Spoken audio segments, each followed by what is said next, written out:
Okay, so now we're in the Excel and we're going to show you how to model or generate the model for single exponential smoothing with Microsoft Excel.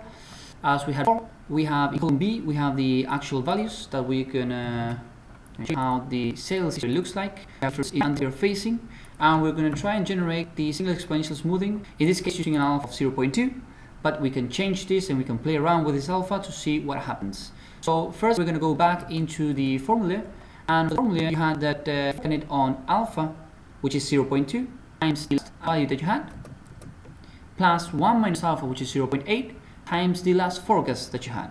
So we're going to replicate this, the Excel. First we're going to see the initialization period, which is very simple, just copying the actual value that we have because we don't have a previous value. But then when we look at point number 2, we're going to focus on the formula. We're using the last value that you had, which is 8.9 times alpha plus 1 minus alpha, which is 0.8 times the last forecast that you had. And you can get the value and you can copy below. And the fine thing about Excel is that you can use this, you can copy it easily, lower the formula so that you can have it throughout the period, which has already been done. So this is how you apply single exponential smoothing. The only caveat here is that when you reach your final destination, basically, which is your last data point, you can apply it in this case because you already have history, but moving forward, because you don't have more history, you just have to copy the behavior. So when we look at the chart in here, I'm going to move into the chart that's already been done over here. I'm going to zoom out a little bit. Now you can see how this works for an alpha, which is baseline.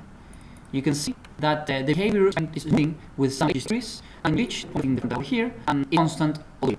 And talking about the weights that you have, which is the alpha weight, remember that higher alpha means you give more weight to the last value and less weight to the previous values. When you have a higher alpha, as you can see here in exponential smoothing, which an alpha of 0.7, the forecast is much closer to the last values than when you have an alpha of 0.2. So again, with all these exponential smoothing models, in this case the single exponential smoothing, you have a trade-off. If you have a high alpha, you are prone to risks in volatility, because if you have a lot of volatility, then you can have this forecast that you can see here, which is the green forecast, light green forecast, which is basically a very bad forecast because it's very reactive. But on the other hand, high alpha is good because you have a change in behavior of the series, a change in the level of the series, because there's a relaunch of a product or something like that. You will the model will adapt faster to the new behavior. Whereas if you use an alpha of 0.2, it will take more time, it has more inertia than momentum than with a higher alpha.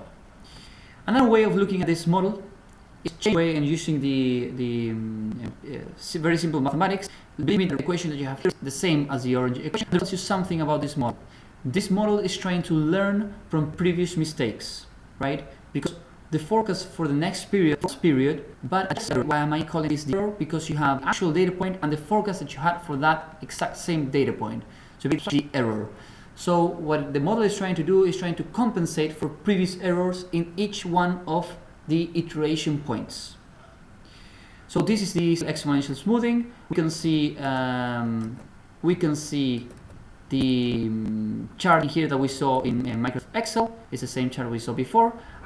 This is how you apply it in Microsoft Excel.